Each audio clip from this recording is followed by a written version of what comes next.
Welcome students.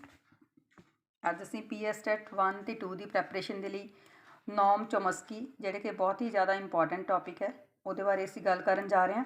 ਪੂਰਾ ਨਾਂ ਸੀ ਅਵਰਾਮ ਨੋਮ Chomsky. ਅਵਰਾਮ ਨੋਮ Chomsky. ਉਹਨਾਂ ਦਾ ਬਰਥ ਹੋਇਆ ਸੀ 7 ਦਸੰਬਰ 1928 ਈਸਵੀ ਨੂੰ। ਕਿੱਥੇ ਹੋਇਆ ਸੀ? ਅਮਰੀਕਾ ਦੇ ਵਿੱਚ। ਚੋਮਸਕੀ ਇੱਕ ਬਹੁਪੱਖੀ ਪ੍ਰਤਿਭਾ ਦੇ ਮਾਲਿਕ ਸਨ। ਬਹੁਪੱਖੀ ਦਾ ਮੀਨਸ ਜਿਨ੍ਹਾਂ ਦੇ ਵਿੱਚ ਕਾਫੀ ਜ਼ਿਆਦਾ ਜਿਹੜੀਆਂ ਕੁਆਲਿਟੀਜ਼ ਨੇ ਉਹ ਹੁੰਦੀਆਂ ਨੇ। ਮਲਟੀ ਡਾਈਮੈਂਸ਼ਨਲ, ਜਿਨ੍ਹਾਂ ਨੂੰ ਇੱਕ ਭਾਸ਼ਾ ਵਿਗਿਆਨੀ ਵੀ ਕਿਹਾ ਜਾਂਦਾ ਸੀ। ਦਾਰਸ਼ਨਿਕ ਮੀਨਸ ਫਿਲੋਸਫਰ, ਗਿਆਨਾਤਮਕ ਵਿਗਿਆਨੀ, ਗਿਆਨ ਨਾਲ ਸੰਬੰਧਿਤ, ਇਤਿਹਾਸਕਾਰ, ਰਾਜਨੀਤਿਕ ਟਿੱਪਣੀਕਾਰ ਅਤੇ ਸਮਾਜਿਕ ਆਲੋਚਕ ਵਜੋਂ ਵੀ ਜਾਣਿਆ ਜਾਂਦਾ ਹੈ। ਚੋਮਸਕੀ ਨੇ ਵੱਖ-ਵੱਖ ਵਿਸ਼ਿਆਂ ਦੇ ਉੱਪਰ ਜਿਹੜੀਆਂ 100 ਤੋਂ ਜ਼ਿਆਦਾ ਜਿਹੜੀਆਂ ਪੁਸਤਕਾਂ ਨੇ ਉਹ ਵੀ ਲਿਖੀਆਂ। ਚੋਮਸਕੀ ਨੂੰ ਭਾਸ਼ਾ ਵਿਗਿਆਨ ਦੇ ਖੇਤਰ ਵਿੱਚ ਦਿੱਤੇ ਗਏ ਯੋਗਦਾਨ ਸਦਕਾ ਕੀ ਕਿਹਾ ਜਾਂਦਾ ਹੈ? ਆਧੁਨਿਕ ਭਾਸ਼ਾ ਵਿਗਿਆਨ ਦਾ ਪਿਤਾਮਾ। ਚੋਮਸਕੀ ਨੂੰ ਭਾਸ਼ਾ ਵਿਗਿਆਨ ਦੇ ਖੇਤਰ ਵਿੱਚ ਦਿੱਤੇ ਗਏ ਯੋਗਦਾਨ ਸਦਕਾ ਆਧੁਨਿਕ ਭਾਸ਼ਾ ਵਿਗਿਆਨ ਦਾ ਪਿਤਾਮਾ ਵੀ ਕਿਹਾ ਜਾਂਦਾ ਹੈ। ਚੋਮਸਕੀ ਦੇ ਭਾਸ਼ਾ ਵਿਗਿਆਨ ਦੇ ਸਿਧਾਂਤ ਦਾ ਆਧਾਰ ਜੈਵ ਭਾਸ਼ਾ ਵਿਗਿਆਨ ਸੀ, ਬਾਇਓਲਿੰਗੁਇਸਟਿਕਸ, ਜਿਸ ਅਨੁਸਾਰ ਭਾਸ਼ਾਈ ਬਣਤਰ ਦੇ ਸਿਧਾਂਤ ਜੈਵਿਕ ਤੌਰ 'ਤੇ ਮਨੁੱਖੀ ਦਿਮਾਗ ਦੁਆਰਾ ਨਿਰਧਾਰਿਤ ਕੀਤੇ ਜਾਂਦੇ ਹਨ। ਇਸ ਲਈ ਇਹਨਾਂ ਦਾ ਪ੍ਰਵਾਹ ਜੀਨਾਂ ਰਾਹੀਂ ਹੁੰਦਾ ਹੈ। ਹੁਣ ਜਿਹੜਾ ਇਹ ਸੀ ਸ਼ਬਦ ਪੜ੍ਹਿਆ ਜੈਵ ਭਾਸ਼ਾ ਵਿਗਿਆਨ, ਮੀਨਸ ਜਦੋਂ ਤੋਂ ਬੱਚਾ ਪੈਦਾ ਹੁੰਦਾ ਹੈ ਉਦੋਂ ਤੋਂ ਹੀ ਉਹਦੇ ਦਿਮਾਗ ਦੇ ਵਿੱਚ ਜਿਹੜੀ ਲੈਂਗੁਏਜ ਆ ਉਹ ਡਿਵੈਲਪ ਹੋਈ ਹੁੰਦੀ ਹੈ। ਜਿਉਂ-ਜਿਉਂ ਬੱਚਾ ਵੱਡਾ ਹੁੰਦਾ, ਸੁਸਾਇਟੀ ਦੇ ਵਿੱਚ ਵਿਚਰਦਾ, ਫੈਮਿਲੀ ਦੇ ਵਿੱਚ ਵਿਚਰਦਾ, ਉਹਦੇ ਅਕੋਰਡਿੰਗ ਜਿਹੜੀ ਉਹਦੀ ਲੈਂਗੁਏਜ ਆ ਹੋਰ ਡਿਵੈਲਪ ਹੁੰਦੀ ਜਾਂਦੀ ਹੈ। ਅਤੇ ਇਹਦਾ ਜਿਹੜਾ ਪ੍ਰਵਾਹ ਹੈ, ਪ੍ਰਵਾਹ ਮੀਨਸ ਅੱਗੇ ਵਧਣਾ, ਜਿਹੜੇ ਜੀਨਸ ਹੁੰਦੇ ਨੇ ਉਹਨਾਂ ਦੇ ਰਾਹੀਂ ਹੁੰਦਾ ਰਹਿੰਦਾ ਹੈ।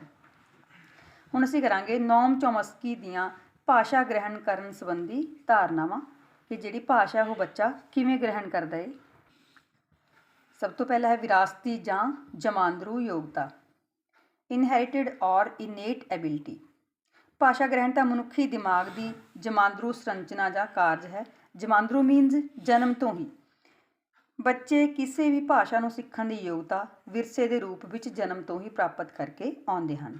ਮੀਨਸ ਕਿ ਜਿਹੜੀ ਭਾਸ਼ਾ ਦੀ ਡਿਵੈਲਪਮੈਂਟ ਹੈ ਉਹ ਜਦੋਂ ਬੱਚੇ ਦਾ ਜਨਮ ਹੁੰਦਾ ਉਦੋਂ ਤੋਂ ਹੀ ਉਹਦੇ ਕੋਲ ਹੁੰਦੀ ਹੈ। ਬਟ ਜਿਉਂ-ਜਿਉਂ ਉਹ ਡਿਵੈਲਪ ਹੁੰਦਾ ਫਿਜ਼ੀਕਲੀ, ਮੈਂਟਲੀ, ਉਹਦੇ ਅਕੋਰਡਿੰਗ ਜਿਹੜੀ ਉਹਦੀ ਭਾਸ਼ਾ ਉਹ ਹੋਰ ਜਿਹੜੀ ਡਿਵੈਲਪਮੈਂਟ ਵੱਲ ਨੂੰ ਪਹੁੰਚਦੀ ਹੈ। ਨੈਕਸਟ, ਦਿਮਾਗੀ ਸੰਰਚਨਾਵਾਂ ਭਾਸ਼ਾ ਦਾ ਆਧਾਰ ਹਨ। ਦਿਮਾਗੀ ਸੰਰਚਨਾਵਾਂ ਹੁੰਦਾ ਸਟਰਕਚਰ। ਚੋਮਸਕੀ ਦਾ ਵਿਚਾਰ ਹੈ ਕਿ ਦਿਮਾਗ ਦੀਆਂ ਕੁਝ ਸੰਰਚਨਾਵਾਂ ਹਨ ਜੋ ਬਾਣੀ, ਸਪੀਚ ਦੀ ਉਤਪਤੀ ਅਤੇ ਵਿਆਖਿਆ ਨੂੰ ਕਾਬੂ ਵਿੱਚ ਰੱਖਦੀਆਂ ਹਨ। ਜਿਹੜੇ ਕੁਝ ਆਪਣੇ ਦਿਮਾਗ ਦੇ ਵਿੱਚ ਸਟਰਕਚਰਸ ਇਸ ਤਰ੍ਹਾਂ ਦੇ ਨੇ ਜਿਹੜੇ ਸਾਡੀ ਲੈਂਗੁਏਜ ਨੂੰ, ਸਾਡੀ ਸਪੀਚ ਨੂੰ, ਬੋਲਬਾਣੀ ਦੀ ਉਤਪਤੀ ਮੀਨਸ ਜਦੋਂ ਅਸੀਂ ਬੋਲਣਾ ਸਿੱਖਦੇ ਹਾਂ, ਅਸੀਂ ਕਿਹੋ ਜਿਹੀ ਭਾਸ਼ਾ ਸਿੱਖਣੀ ਹੈ, ਕਿਹੋ ਜਿਹੀ ਭਾਸ਼ਾ ਦਾ ਓਰੀਜਨ ਹੋਏਗਾ, ਅਤੇ ਉਹਦੀ ਜਿਹੜੀ ਵਿਆਖਿਆ ਉਹਨੂੰ ਕੰਟਰੋਲ ਦੇ ਵਿੱਚ ਰੱਖਦੀਆਂ ਹਨ। ਨੈਕਸਟ ਹੈ ਭਾਸ਼ਾ ਗ੍ਰਹਿਣ ਉਪਕਰਨ, ਲੈਂਗੁਏਜ ਐਕੁਇਜ਼ੀਸ਼ਨ ਡਿਵਾਈਸ, LAD। ਇਹਨੂੰ ਵੀ ਤੁਸੀਂ ਨੇ ਇਹਦੀ ਜਿਹੜੀ ਫੁੱਲ ਫਾਰਮ ਹੈ ਧਿਆਨ ਨਾਲ ਯਾਦ ਰੱਖਣੀ ਹੈ, LAD, ਲੈਂਗੁਏਜ ਐਕੁਇਜ਼ੀਸ਼ਨ ਡਿਵਾਈਸ। ਐਕੁਇਜ਼ੀਸ਼ਨ ਦਾ ਮਤਲਬ ਹੁੰਦਾ ਗ੍ਰਹਿਣ ਕਰਨਾ, ਡਿਵਾਈਸ ਹੁੰਦਾ ਕੋਈ ਵੀ ਉਪਕਰਨ, ਸੰਦ। ਚੋਮਸਕੀ ਦੇ ਸਿਧਾਂਤ ਅਨੁਸਾਰ ਹਰੇਕ ਬੱਚੇ ਵਿੱਚ ਇੱਕ ਭਾਸ਼ਾ ਗ੍ਰਹਿਣ ਉਪਕਰਨ ਹੁੰਦਾ ਹੈ ਜੋ ਬੱਚੇ ਦੇ ਦਿਮਾਗ ਵਿੱਚ ਭਾਸ਼ਾ ਦੇ ਪ੍ਰਮੁੱਖ ਸਿਧਾਂਤਾਂ ਅਤੇ ਇਸ ਦੀਆਂ ਵਿਆਕਰਣਕ ਸੰਰਚਨਾਵਾਂ ਨੂੰ ਇਨਕੋਡ ਕਰਦਾ ਹੈ। ਇਨਕੋਡ ਕਰਨ ਦਾ ਮਤਲਬ ਕਿ ਬੱਚਾ ਸੋਚਦਾ ਹੈ, ਜਿਵੇਂ ਕਿ ਅਸੀਂ ਕਿਸੇ ਨੂੰ ਕੋਈ ਮੈਸੇਜ ਭੇਜਣਾ ਹੁੰਦਾ ਹੈ, ਠੀਕ ਹੈ ਜੀ, ਉਹਦੀ ਅਸੀਂ ਇਨਕੋਡਿੰਗ ਡਿਕੋਡਿੰਗ ਕਰਦੇ ਹਾਂ। ਉਸ ਤਰੀਕੇ ਨਾਲ ਹੀ ਬੱਚੇ ਦੇ ਵਿੱਚ ਜਿਹੜਾ ਭਾਸ਼ਾ ਗ੍ਰਹਿਣ ਉਪਕਰਨ ਹੁੰਦਾ ਹੈ ਅਤੇ ਉਹਦੇ ਅਕੋਰਡਿੰਗ ਬੱਚਾ ਜਿਹੜੀਆਂ ਵਿਆਕਰਣਕ ਸੰਰਚਨਾਵਾਂ ਨੇ ਉਹਨਾਂ ਨੂੰ ਇਨਕੋਡ ਕਰਦਾ ਹੈ। ਬੱਚਾ ਲੈਡ ਮੀਨਸ ਲੈਂਗੁਏਜ ਐਕੁਇਜ਼ੀਸ਼ਨ ਡਿਵਾਈਸ ਤੋਂ ਵਾਕ ਬਣਾਉਣ ਲਈ ਨਵੀਂ ਸ਼ਬਦਾਵਲੀ ਅਤੇ ਵਾਕ ਰਚਨਾ ਸੰਬੰਧੀ ਸੰਰਚਨਾ ਜਾਣਕਾਰੀ ਪ੍ਰਾਪਤ ਕਰਦੇ ਹਨ। ਹੁਣ LAD ਤੋਂ ਬੱਚਾ ਕੀ ਸਿੱਖ ਰਿਹਾ? ਵਾਕ ਬਣਾਉਣ ਦੇ ਲਈ ਨਵੀਂ ਸ਼ਬਦਾਵਲੀ ਅਤੇ ਵਾਕ ਰਚਨਾ ਸੰਬੰਧੀ ਉਹਦੀ ਸੰਰਚਨਾ ਜਾਂ ਉਹਦਾ ਸਟਰਕਚਰ, ਉਹਦੇ ਬਾਰੇ ਜਿਹੜੀ ਜਾਣਕਾਰੀ ਉਹ ਪ੍ਰਾਪਤ ਕਰਦੇ ਹਨ। ਨੈਕਸਟ ਹੈ ਜਨਰੇਟਿਵ ਵਿਆਕਰਣ ਸਿਧਾਂਤ, ਜਨਰੇਟਿਵ ਗ੍ਰਾਮਰ ਥਿਊਰੀ। ਇਸ ਅਨੁਸਾਰ ਬੱਚਾ ਸ਼ਬਦਾਂ ਦੀ ਇੱਕ ਨਿਸ਼ਚਿਤ ਸੰਖਿਆ ਤੋਂ ਕੁਝ ਨਿਯਮਾਂ ਦਾ ਅਨੁਸਰਨ ਕਰਦੇ ਹੋਏ, ਅਨੁਸਰਨ ਹੁੰਦਾ ਕਿ ਉਹਨਾਂ ਨੂੰ ਫੋਲੋ ਕਰਦੇ ਹੋਏ ਕਈ ਵਾਕਾਂ ਦਾ ਨਿਰਮਾਣ ਕਰ ਲੈਂਦੇ ਹਨ। ਹੁਣ ਇੱਕ ਬੱਚਾ ਹੈ, ਕੁਝ ਸ਼ਬਦ ਉਹਦੇ ਕੋਲ ਹੁੰਦੇ ਨੇ ਅਤੇ ਉਹਨਾਂ ਦੇ ਅਕੋਰਡਿੰਗ ਹੀ ਉਹਨਾਂ ਨੂੰ ਫੋਲੋ ਕਰਦਾ ਹੋਇਆ ਕਈ ਵਾਕਾਂ ਦਾ ਜਿਹੜਾ ਨਿਰਮਾਣ ਹੈ ਉਹ ਕਰ ਲੈਂਦਾ। ਜਿਵੇਂ ਕਿ ਅਸੀਂ ਚਾਹ ਦੀ ਗੱਲ ਕਰਦੇ ਹਾਂ, ਠੀਕ ਹੈ ਜੀ, ਅਸੀਂ ਕਿੰਨੇ ਸ਼ਬਦ ਬਣਾ ਸਕਦੇ ਹਾਂ ਚਾਹ ਸ਼ਬਦ ਤੋਂ। ਮੈਂ ਚਾਹ ਪੀਣੀ ਹੈ, ਚਾਹ ਗਰਮ ਹੈ, ਚਾਹ ਠੰਡੀ ਹੈ, ਮੈਂ ਚਾਹ ਨਹੀਂ ਪੀਣੀ, ਮੈਨੂੰ ਚਾਹ ਨਹੀਂ ਵਧੀਆ ਲੱਗਦੀ। ਇਸ ਤਰੀਕੇ ਨਾਲ ਜਿਹੜੇ ਬੱਚੇ ਨੇ ਕੁਝ ਸ਼ਬਦਾਂ ਤੋਂ, ਠੀਕ ਹੈ, ਕੁਝ ਸੰਖਿਆ ਦੇ ਵਿੱਚ ਹੀ ਹੁੰਦੇ ਨੇ ਸਟਾਰਟਿੰਗ 'ਚ ਬੱਚਿਆਂ ਕੋਲ ਸ਼ਬਦ, ਅਤੇ ਉਹਨਾਂ ਨੂੰ ਵੀ ਫੋਲੋ ਕਰਦੇ ਨੇ ਅਤੇ ਉਹਦੇ ਅਕੋਰਡਿੰਗ ਜਿਹੜੇ ਕਾਫੀ ਸ਼ਬਦ ਨੇ, ਵਾਕ ਨੇ, ਉਹਨਾਂ ਦਾ ਨਿਰਮਾਣ ਕਰ ਲੈਂਦੇ ਨੇ।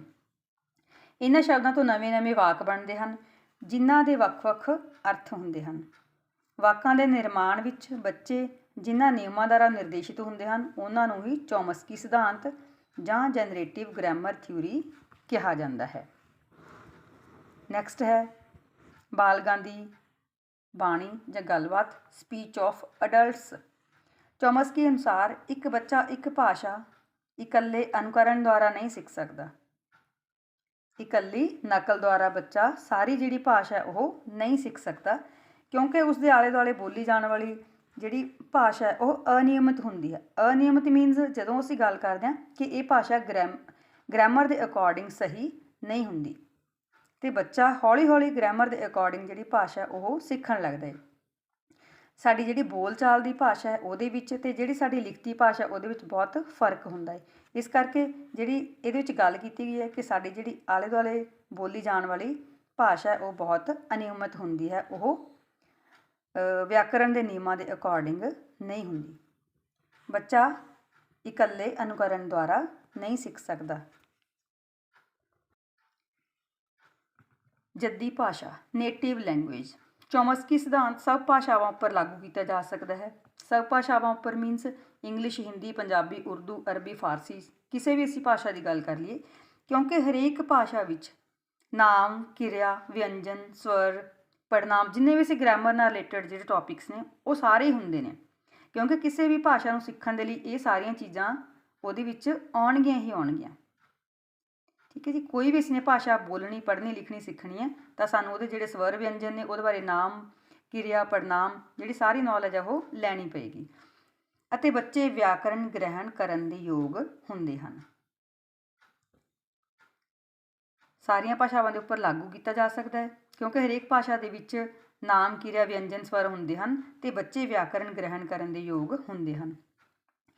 ਕਿਉਂਕਿ ਅਸੀਂ ਜਿਹੜੀ ਅਸਲ ਭਾਸ਼ਾ ਹੈ ਉਦੋਂ ਹੀ ਸਿੱਖ ਸਕਦੇ ਹਾਂ ਜਦੋਂ ਸਾਡੇ ਕੋਲ ਜਿਹੜਾ ਵਿਆਕਰਨ ਹੈ ਉਹਦੀ ਪੂਰੀ ਜਿਹੜੀ ਜਾਣਕਾਰੀ ਹੈ ਉਹ ਹੋਏਗੀ।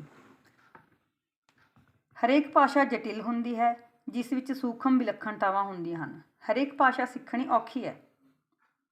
ਸੂਖਮ ਵਿਲੱਖਣਤਾਵਾਂ ਮਤਲਬ ਕੁਝ ਐਵੇਂ ਦੇ ਹੁੰਦੇ ਨੇ ਜਿਹੜੇ ਕਿ ਸਾਨੂੰ ਗ੍ਰਾਮਰ ਦੇ ਅਕੋਰਡਿੰਗ ਉਦੋਂ ਹੀ ਸਮਝ ਆਉਂਦੇ ਨੇ ਜਦੋਂ ਅਸੀਂ ਗ੍ਰਾਮਰ ਦੀ ਪੂਰੀ ਜਾਣਕਾਰੀ ਰੱਖਦੇ ਹੁੰਦੇ ਹਾਂ। ਜਿਵੇਂ ਕਿ ਪੈਰ ਬਿੰਦੀ ਵਾਲੇ ਅਸੀਂ ਸ਼ਬਦਾਂ ਦੀ ਗੱਲ ਕਰਦੇ ਹਾਂ, ਬਹੁਤੀ ਥਾਂ 'ਤੇ ਅਸੀਂ ਉਹਨਾਂ ਨੂੰ ਮਾਈਨਰ ਸਮਝ ਲੈਂਦੇ ਹਾਂ ਅਤੇ ਉਹਨਾਂ ਦੀ ਵਰਤੋਂ ਨਹੀਂ ਕਰਦੇ, ਜਿਨ੍ਹਾਂ ਬਾਰੇ ਜੱਦੀ ਬੁਲਾਰਿਆਂ ਨੂੰ ਵੀ ਪਤਾ ਨਹੀਂ ਹੁੰਦਾ।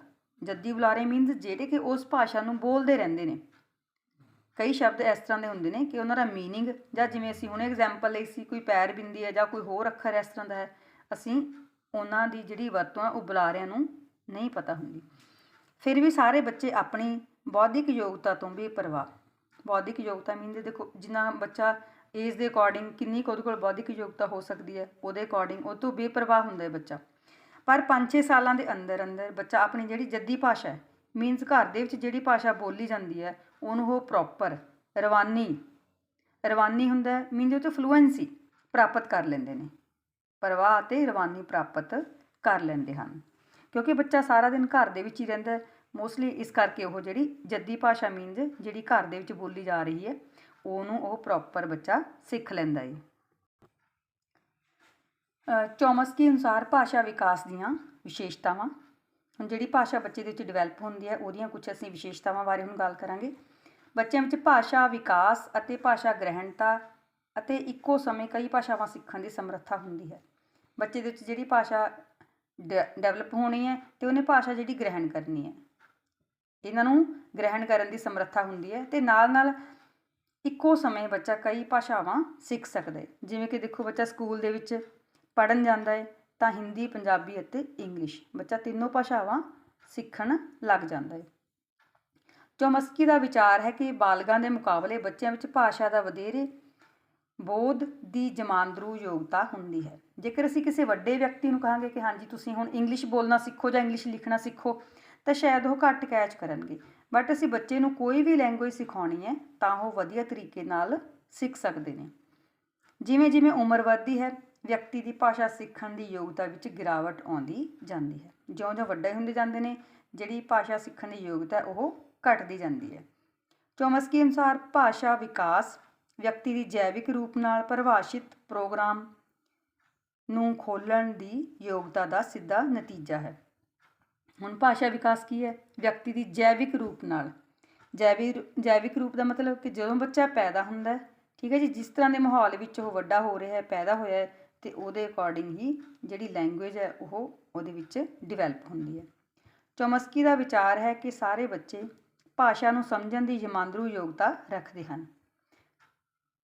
ਸਾਰੇ ਬੱਚੇ ਭਾਸ਼ਾ ਨੂੰ ਸਮਝਣ ਦੀ ਜਮਾਂਦਰੂ ਯੋਗਤਾ ਰੱਖਦੇ ਹਨ। ਮੀਨਸ ਬਚਪਨ ਤੋਂ ਹੀ, ਜਦ ਤੋਂ ਹੀ ਉਹ ਪੈਦਾ ਹੁੰਦੇ ਨੇ, ਉਦੋਂ ਤੋਂ ਹੀ ਭਾਸ਼ਾ ਨੂੰ ਸਮਝਣ ਦੀ ਯੋਗਤਾ ਰੱਖਦੇ ਹਨ ਅਤੇ ਉਹ ਅਨੇਕਾਂ ਸ਼ਬਦਾਂ ਦੇ ਵਿਕਾਸਵਾਦ ਅਤੇ ਜੈਵਿਕ ਅਨੁਕੂਲਨ ਦੇ ਨਤੀਜੇ ਵਜੋਂ ਵਿਆਕਰਨ ਨੂੰ ਸਮਝਦੇ ਹਨ। ਹੌਲੀ ਹੌਲੀ ਜਿਹੜੀ ਵਿਆਕਰਨ ਹੈ ਉਹ ਉਹਨਾਂ ਦੇ ਵਿੱਚ ਡਿਵੈਲਪ ਹੁੰਦੀ ਹੈ, ਬਟ ਉਹ ਭਾਸ਼ਾ ਨੂੰ ਸਮਝਣ ਦੀ ਯੋਗਤਾ ਬਾਏ ਬਰਥ ਹੀ ਰੱਖਦੇ ਨੇ। ਚੋਮਸਕੀ ਨੇ ਇਸ ਜਮਾਂਦਰੂ ਯੋਗਤਾ ਇਨੇਟ ਐਬਿਲਿਟੀ ਨੂੰ ਸਰਵ ਵਿਆਪਕ ਵਿਆਕਰਨ ਯੂਨੀਵਰਸਲ ਗ੍ਰਾਮਰ ਦੇ ਰੂਪ ਵਿੱਚ ਪਰਿਭਾਸ਼ਿਤ ਕੀਤਾ ਹੈ। ਉਸ ਦਾ ਵਿਸ਼ਵਾਸ ਹੈ ਕਿ ਇਹ ਉਹ ਆਧਾਰ ਹੈ ਜਿਸ ਉੱਤੇ ਮਾਨਵ ਆਪਣੀ ਨਿਯਮਿਤ ਭਾਸ਼ਾ ਦਾ ਵਿਕਾਸ ਕਰਦੇ ਹਨ।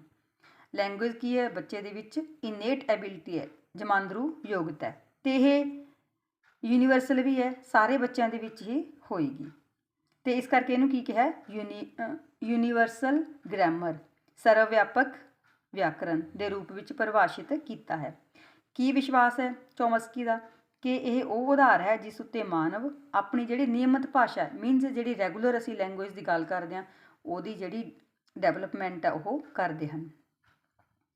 ਚੋਮਸਕੀ ਨੇ ਇਹ ਪ੍ਰਤੀਪਾਦਿਤ ਕੀਤਾ ਹੈ ਕਿ ਸਾਰੇ ਮਾਨਵਾਂ ਕੋਲ ਭਾਸ਼ਾ ਗ੍ਰਹਿਣ ਯੰਤਰ ਹੁੰਦਾ ਹੈ, ਜਿਹਦੀ ਅਸੀਂ ਪਹਿਲਾਂ ਗੱਲ ਕੀਤੀ ਸੀ, LAD, ਲੈਂਗੁਏਜ ਐਕੁਇਜ਼ੀਸ਼ਨ ਡਿਵਾਈਸ। ਇਸ ਦੇ ਵਿੱਚ ਸਾਰੀਆਂ ਭਾਸ਼ਾਵਾਂ ਦੇ ਸਧਾਰਨ ਵਿਆਕਰਨਿਕ ਨਿਯਮਾਂ ਦਾ ਗਿਆਨ ਹੁੰਦਾ ਹੈ। ਬੱਚਿਆਂ ਨੂੰ ਲੈਡ, ਜੋ ਵੀ ਭਾਸ਼ਾ ਬੱਚੇ ਸੁਣਦੇ ਹਨ, ਉਹਨਾਂ ਦੇ ਨਿਯਮਾਂ ਨੂੰ ਸਮਝਣ ਦੀ ਸਵੀਕ੍ਰਿਤੀ ਦਿੰਦਾ ਹੈ।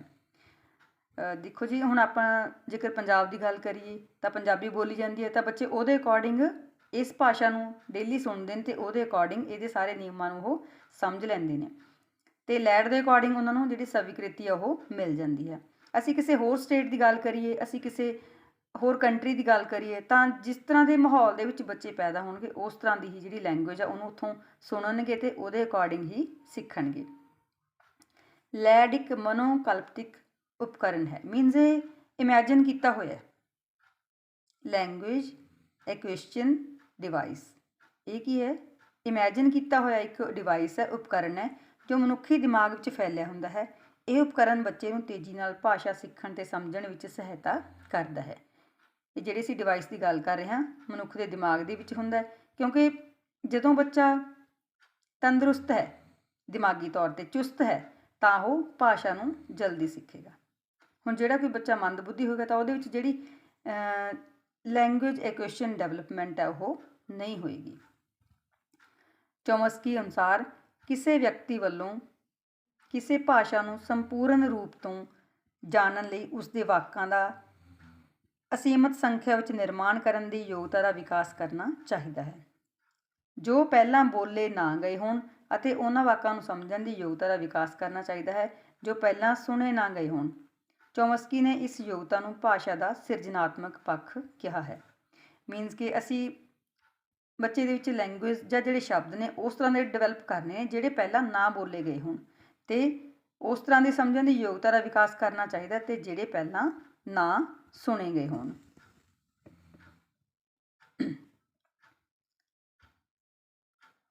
ਚੋਮਸਕੀ ਅਨੁਸਾਰ ਸਾਰੇ ਮਾਨਵ ਜੈਵਿਕੀ ਰੂਪ ਵਿੱਚ ਗਿਆਨ ਪ੍ਰਾਪਤ ਕਰਨ ਲਈ ਪ੍ਰੋਗਰਾਮੀ ਹੁੰਦੇ ਹਨ।